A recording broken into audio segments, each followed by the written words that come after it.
বজ্রপাতে রংপুরে মাইশা তুলার মিল নামে একটি গোডাউনে অগ্নিকাণ্ডের ঘটনা ঘটেছে।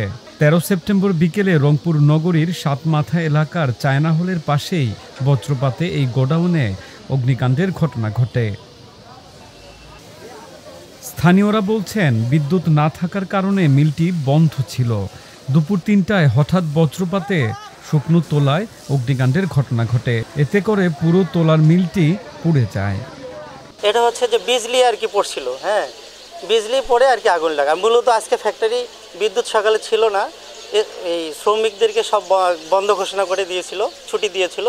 দেওয়ার পরে ফ্যাক্টরি যে মালিক ও বাসায় রেস্ট করছিল, তারপর বিজলি পড়ার কারণে ওখান থেকে আর কি আগুনের সূত্রপাতটা।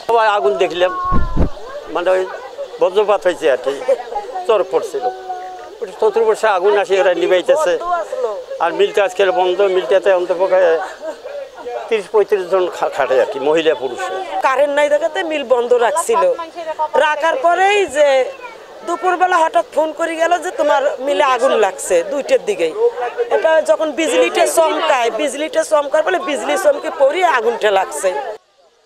ফায়ার সার্ভিসের ৩টি ইউনিটের ২ ঘন্টার চেষ্টায় আগুন নিয়ন্ত্রণে আসে।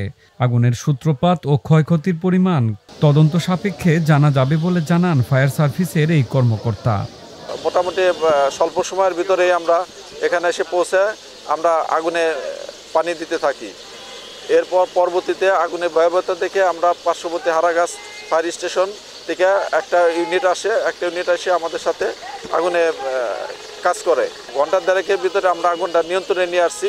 আনুমানিক ক্ষতি এবং উদ্ধার এই মুহূর্তে বলা যাবে না, এটা তদন্ত সাপেক্ষে বলতে পারবো। মিল সংশ্লিষ্টরা বলছেন, অগ্নিকাণ্ডের ঘটনায় প্রায় ২ কোটি টাকার ক্ষয়ক্ষতি হয়েছে।